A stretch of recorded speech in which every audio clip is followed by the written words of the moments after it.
afternoon everyone, Tim from Bozzy Garage, and today we're going to talk a little bit about a new entrant into the Australian medium SUV electric market, the Kia EV5.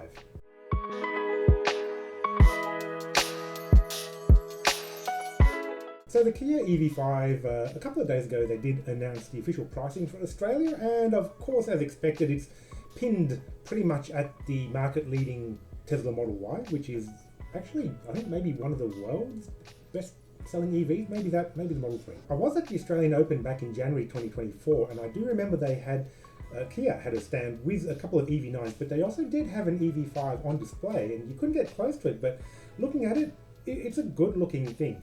Kind of boxy, chunky, muscular, very modern with the sharp LED headlights, which is of course the new trend now, but yeah, really good exterior design. I think befitting really of an electric car. They don't look as boring as a normal petrol medium-sized SUV. We're seeing millions of them getting around here. So the EV9, I haven't actually seen any on the road yet, but that's a much bigger car. I did get inside one at the recent Melbourne EV SUV Expo. There's a video which I did on that earlier on if you want to check out a bunch of other cars in the segment. And I also have been in an EV6, which is another car that he has had out for quite a while now. It's a lot larger than it looks anyway, the EV6, but not quite an SUV, kind of like a fastback kind of car. Anyway, let's talk more about the configurations of the EV5 available. To do that, we're going to have a look at the EV5 configurator on the Kia website. When we have a look at the EV5, yeah, nice website. Some clips of the styling of the car.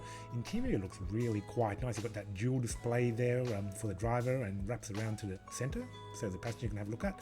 Look at how that sort of passenger seat includes a middle seat. I don't know if you can fit three in the front. That'd be quite interesting if you actually could. Good styling though. Look at it, chunky, square. Love those LED headlights there. They wrap around, and you've got flush door handles, which will probably pop out too when you get close to the car. Good looking car, I reckon. 3 grades available: Air, Earth, GT line. The Air on the left is 2-wheel drive, which means it's actually front wheel drive. Apparently around 57,000 drive away. 74 kilowatt hour battery in the standard model. Long range for 64,000 drive away, about 88 kilowatt battery. So in the standard 74 kilowatt hour battery you might get 400k of range, and in the long range 550k of range. Let's have a look when we scroll down a little bit here. What do we include? We've got the 2 panoramic displays, we've got over-the-air updates. Fantastic, of course it's got over-the-air update. It has a column shifter like the Tesla. One thing about the column shifter is that annoyingly it works in reverse to the Tesla. So in the Tesla you lift the column shifter up for reverse, in the Kia it's down for reverse. So I can see people getting confused if you've got a Tesla and a Kia. I just wish everyone would have the same kind of, I don't know, layout. It would make things a lot easier. V2L interior, which I guess means you can plug something in inside the car to run it. I don't know why it doesn't have it on the exterior. You've got to go across to here for V2L exterior. Heated front seats, which is nice. No heated rear seats like a Tesla would have. Massaging function. Yeah, quite nice to have. Auto emergency braking, that's good. Blind spot detection, that's good. Lane keep assist, depending on how good it is, it could be good. And extra airbag, I guess, too. When we move to the Earth, the mid-spec, it's all-wheel drive only. 69,000 drive away, 230 kilowatt, 480 newton meters of torque, and I think it only comes with the long range battery. Well, both the middle and the top spec do. So again, the long range battery is 88 kilowatt hours, 500 kilowatts in the Earth, a little bit less in the GT line, maybe because you're carrying a bit of extra weight with extra features. But what does the Earth have that the Air does not? You have bigger wheels, 19-inch. You've got a powered tailgate, which is actually quite nice to have. Leather seats instead of cloth, I'm guessing, in the Air. And yeah, like we said, the V2L exterior. And finally, the top of the line GT line, that you're looking at about 76,000 drive away. But what do you get for your extra cash in that? Because that is about, what, 10 grand more than the Air 2-wheel drive long range. You do get a panoramic sunroof. Hopefully it does open and slide and does everything that an actual sunroof should do. Relaxation seat. I don't know. Better massage function maybe? Oh, here we go. 6-cell massage function instead of the 3 cell you get in the air. You get a better sound system, Harman Kardon. That's quite a good stereo. My dad's got one in his Mercedes, and yeah, I'm really impressed by it. Augmented reality heads-up display, good to have. Fingerprint authenticator, okay, sure. Heating and cooling rear storage, oh, that could be nice. I don't know if it's a full-on fridge, but there you go.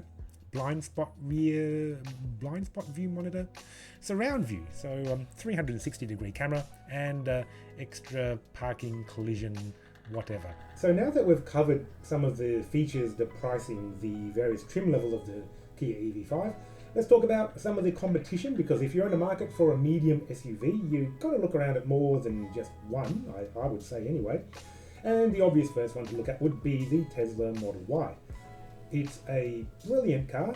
My cousin just picked one up a month or two ago. Obviously based on the Model 3, the pre-facelift Model 3, which I've got as well. And it's got a lot of size inside the Tesla Model Y. Now the thing about the Model Y is that the pricing is more or less line ball with the EV5, maybe a little bit more here and there, but what do you get for that extra spend? Tesla have got amazing supercharger network, which I've used quite a bit in my travels around regional Victoria for work, and they're very reliable, unlike some of the third-party providers. Apart from that, another reason why you may actually favour the EV5 instead of the Model Y is that it has a much longer warranty. The EV5 has a 7-year warranty compared to Tesla only offering you 4-year warranty. The other thing too is that the entry Model Y has actually got quite a bit smaller battery. The Model Y has a 57 kilowatt hour battery in the standard rear wheel drive, whereas the EV5 has a 75 kilowatt hour battery. And even the long range Model Y, the battery capacity is quite a bit less than in the upper range EV5, and the driving range is something like 100 kilometers less, give or take, again, as a direct result of that smaller battery. Now, another competitor that you might want to look at is actually the XPeng G6. Yet another car targeting the Model Y, of course, so size and everything will be roughly comparable. The difference is with the XPeng G6 is that it is only a two-wheel drive car, but it's a rear-wheel drive instead of a front-wheel drive like the EV5.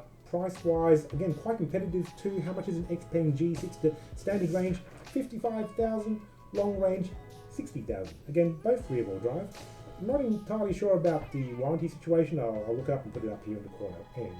Now, what other EVs might you look at if you're looking at a sort of a medium-ish size car? I'd probably recommend you have a look at the BYD Atto 3, which admittedly is going to be quite a bit smaller than an EV5, but it's also quite a bit cheaper, something like 47 drive away, I think, in most states now. Very well equipped for the price. I borrowed my brother-in-law's one. I did a review video of that over here as well. Nice big opening panoramic sunroof, 360-degree cameras even in the base model Atto 3, which is quite nice to have. Nice big 15-inch screen. Yeah, a really good package for the price, I think, the BYD Atto 3. And if we look the other way at something maybe a whole lot more expensive, the Polestar 4. This is the EV SUV without even a rear window to look out. Naturally, it's got a high-def camera in the back. Beautiful car. Sat inside one of them. Legroom for miles. Really top-notch. Kind of expensive, I think they started about 85,000 or so. Which is maybe, 10 grand more than a top-of-the-line EV5? I guess if you're looking in that price bracket, 75 to 85,000, yeah, maybe have a look at the Polestar 4. You might be quite pleasantly surprised. Really a luxury product, very impressed by it. Now, if you're looking at, horrible hybrids, I don't like to talk about them, but let's do it anyway. There are quite a few hybrid cars in the medium sort of SUV range. Let's talk about one of them, MG HS Plus EV. It's pretty rubbish. Wouldn't look at it. Very old platform. I think it was converted from a pure petrol platform. Old tech and probably going to be updated real soon. No one's really buying them. I've never seen one on the roads anyway, so yeah, don't buy one of those. Another one, Toyota RAV4 Hybrid. I have a thing about Toyotas, like apart from the sport cars like the Supra and the GR, Yaris and Corolla, I figure Toyotas are just boring cars for boring people. I don't know, that's just my take on it. People who drive Camrys are, Uber drivers or people who can't drive. Toyota RAV4 Hybrid, starting from low 40s up to high 50s, I think. What else are we looking at in hybrids? Apparently the Mitsubishi Outlander Hybrid's pretty good value at low 40, something like that. I've never looked at one, been in one, seen one, but yeah, sharp pricing at low 40s. Maybe even a 7-seater at that price, not quite sure. But the standout hybrid in this sort of price and size for me would currently be the BYD Sea Lion 6. Yeah, really good finishes, big size, quite luxurious, nice big opening panoramic roof, and price on that one I think was pretty good too. What did I write down? 49,000 or something like that. If we look at anything but EVs and we don't look at hybrids, then we've got the conventional petrol medium SUVs.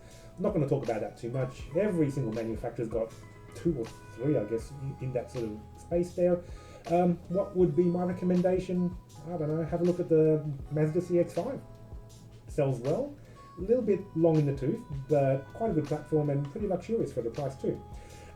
Anyway, just to finish off the video, if you've got 50 to 70k to spend, let's throw in a wildcard, because I always like looking at really bizarre options, and in the past I've bought a lot of wildcard cars myself. 2015 Porsche Macan Turbo, 3.6 litre turbo, 6-cylinder, 4-wheel drive. Yeah, absolute ripper of a sports car, I'm sure. But I've owned Volkswagen, Audis, Porsches, and yeah, reliability, not good, not good. When it goes wrong, and when it goes wrong, it will go wrong, because it's a Volkswagen, and Volkswagen have terrible reliability. Yeah, if you can't fix it yourself, you're going to have to pay someone who can. Anyway, Tim from Bozzy Garage here. Just some random thoughts on the Kia EV5. I'm actually really keen to have a drive of it. Like I said very early in the video, I love the appearance of it. The tech in it looks pretty good. Over-the-air updates, again, all new EVs should have that. Good price. Did I say it looked good? Yeah, I did say it looked good. We'll have a drive of it, hopefully, and after I've done it, we'll have a driving review. I'll get back to you on that one too. Like, comment, subscribe. Tell me your thoughts. Have I gone crazy talking about a Porsche Macan Turbo for the price of a new Kia EV5? Maybe, but it is an option out there for you. I'll see you in the next video.